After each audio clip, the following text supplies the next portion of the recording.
This is the Dark Zero Horror Network. Psychological Autopsies.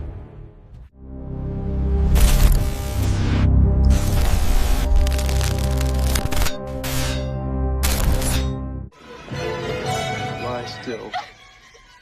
It's quicker that way.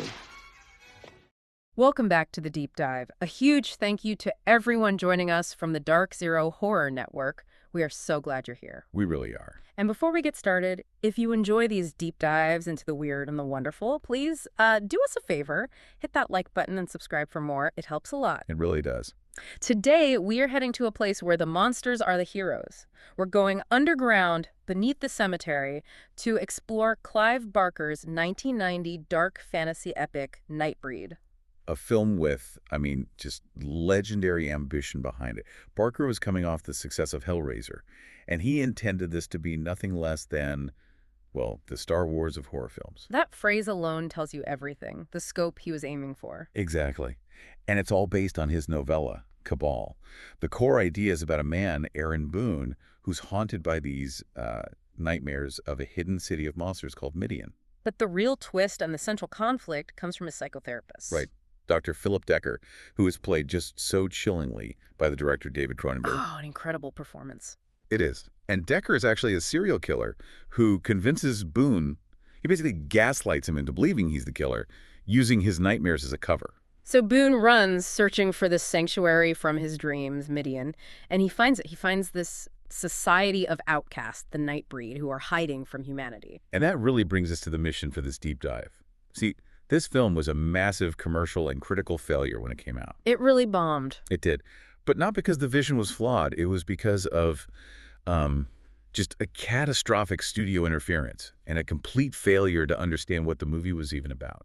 So today we're going to unpack the original, the bastardized theatrical cut versus the true vision in the director's cut. And really dig into why the studio just completely missed the point. Let's start with that central idea, the inversion of the monster trope. Because that's the heart of the film. Boone, a human, is actively driven to the monsters. For sanctuary, yeah.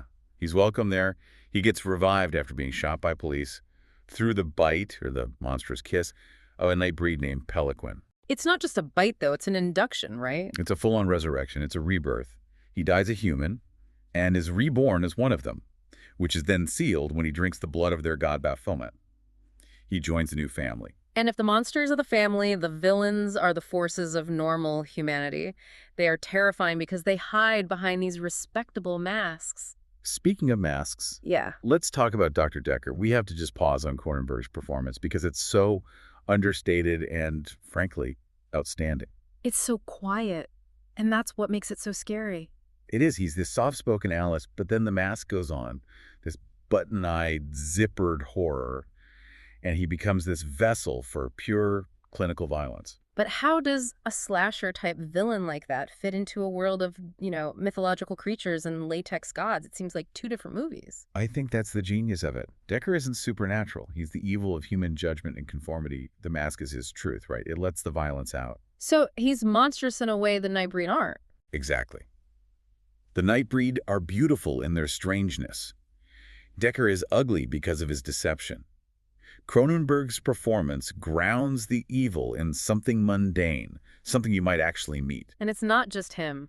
Barker made it very clear that the real monsters are the authority figures, the people who are supposed to protect us. Oh, absolutely. You have Captain Eigerman, this brutal police chief, and Father Ashbury, a drunken priest, and they both team up with Decker to wipe out Midian. There's a quote from Barker on this, isn't there? There is. He said he wanted these figures, the analysts, the cops, the priests, to be, and this is his words, unreservedly bastards. Oh. Yeah. They're just driven by this righteous hate for anything they don't understand. They are the true monsters of the film. And you see that contrast immediately in the creature design. The tribes of the moon are just spectacular. The sources call them a menagerie of the strange and the surreal. And that's the perfect description. You have Narcisse, who can literally peel off his face. Kinski, with his crescent moon head. Shunasasi, covered in these beautiful but deadly quills. They're so unique. Totally. And this is where we start to see the problems begin. Yeah. Because creating that level of practical effects with Bob Keene's incredible work, that costs money. a lot of money. Barker had an $11 million budget, which was a big step up from Hellraiser, but every cent was on screen in those creatures, and you can see how that would make a studio nervous. That gorgeous ambition became a liability in their eyes. The compromises started almost immediately. First, the title. They changed it from the evocative, mythological Cabal to Nightbreed, which sounds more like a generic action movie. Exactly. More commercial. Oh. But the real disaster was when 20th Century Fox saw his first cut, which was 2.5 hours long. And they demanded he cut nearly an hour out of it. An hour. The editor, Richard Martin, was so disgusted he just quit the project in protest. He knew it was butchery. And while all this was happening, they were making Barker shoot more scenes with Decker to make him a more traditional villain. It's a complete paradox. They're adding slasher stuff while cutting out all the mythology and romance that gives the story its heart. So if the production was a mess, the marketing was, well, you could almost call it sabotage. It was. The studio had no idea what they had, so they just marketed it as a standard slasher film. They thought the fantasy was a weakness. They completely missed the point of their own movie.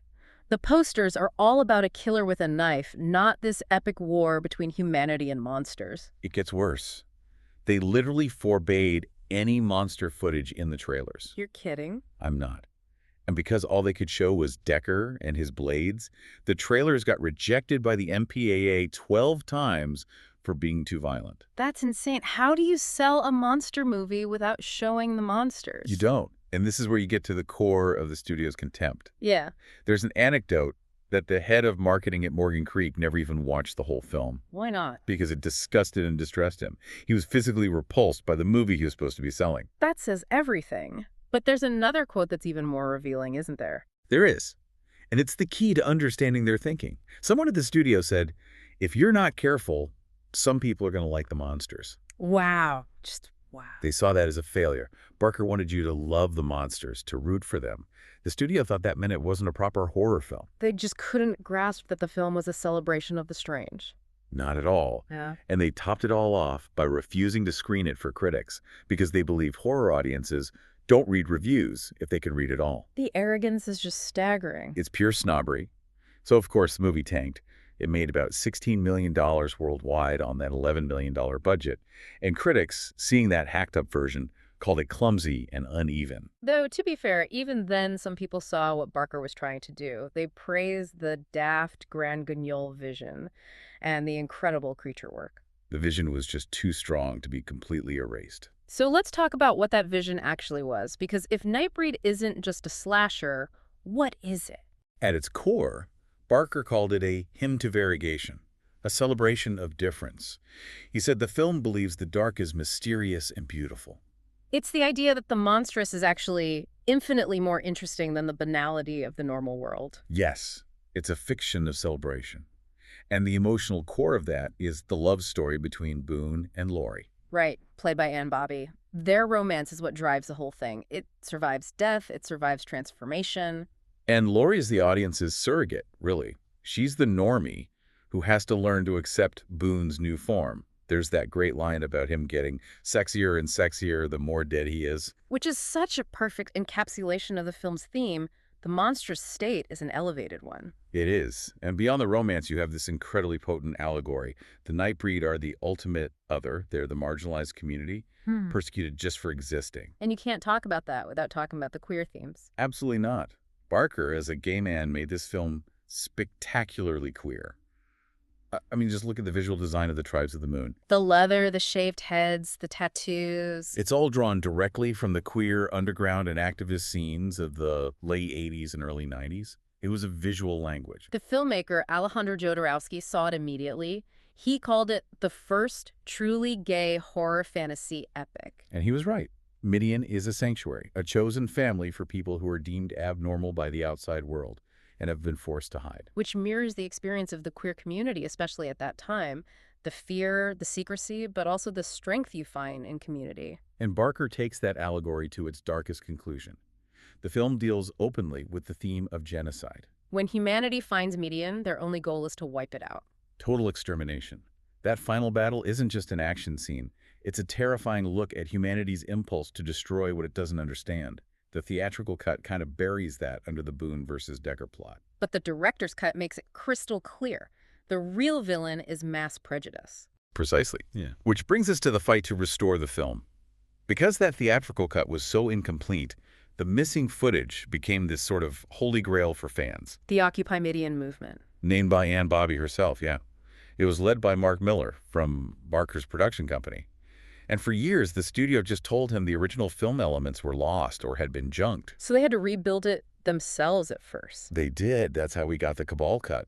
It was this composite version, sometimes running almost 160 minutes, stitched together from old, poor-quality VHS work tapes. So the quality was rough, but it showed what was missing. It showed everything that was missing. It proved how much story had been thrown away.